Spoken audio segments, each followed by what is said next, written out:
This Pokemon's sinister, flame-like aura will consume the spirit of any creature it hits. Victims become burned-out shadows of themselves. The Pokedex Sword version. Moltres is a rubber chicken someone set on fire. Stacy Henley in the article, Moltres is the most boring legendary Pokemon on thegamer.com. We just hit the 25th anniversary of Pokemon Gold and Silver, and I was excited because I remembered that I'd done a drawing of Ho-Oh.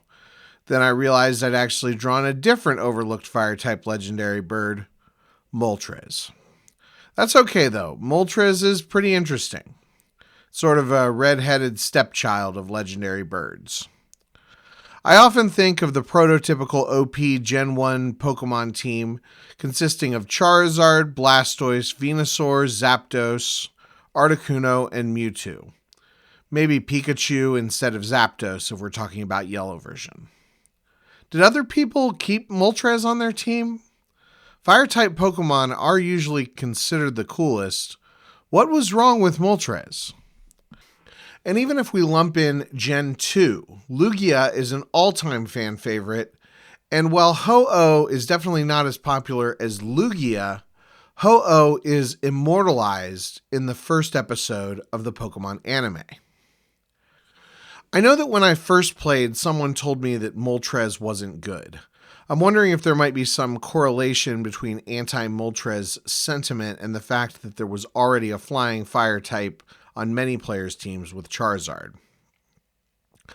I did double check that the perception of Moltres wasn't just one of those weird things that came from my personal experience in the echo chamber of the Hilliard Station 6th grade building.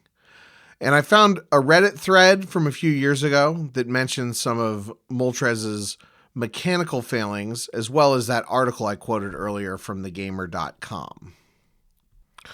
The aforementioned article points out that Articuno is hidden in the Seafoam Islands, and Zapdos is in an abandoned power plant that's off the beaten path. But Moltres is just sitting there in Victory Road. Impossible to miss. And the Reddit thread focused more on the Gen 1 moveset, and I think I did run into this in my original playthrough way back in the day.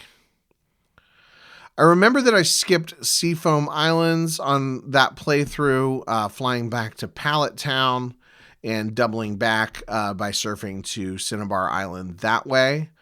So Moltres was actually the first legendary Pokemon that I ever caught.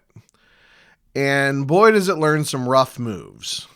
It only ever learns 5 different moves from leveling: Peck, Leer, Fire Spin, Agility, and Sky Attack.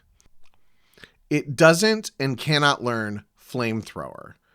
The only fire-type TM available is Fire Blast, which isn't terrible, but wouldn't be my go-to choice for a fire-type move. For flying in Gen 1, the go-to move is Fly, which is fine, but learning Peck instead of Drill Peck is still not ideal. Also, apparently, there's a Galarian Moltres that is Dark-type. I'm on the record as going back and forth on regional variants in general.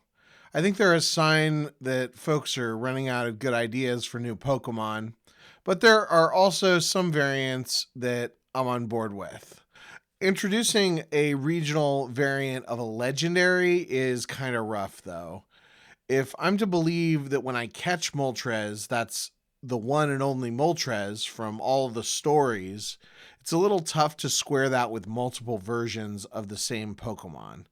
I guess you could argue that it's actually a race of Pokemon and they're just really rare. Sort of like how some people think about the Loch Ness Monster. Not a hill I'm willing to die on, just something I have to get used to. At the end of the day, Moltres is still a fire-type legendary bird in a game without too many great fire types. It's also a Pokemon that can learn Fly, and if you're like me and always boxed Moltres back in the day, it's a great candidate for your Elite Four team in a modern playthrough if you want to try something different. Until next time, remember that you are the very best, like no one ever was.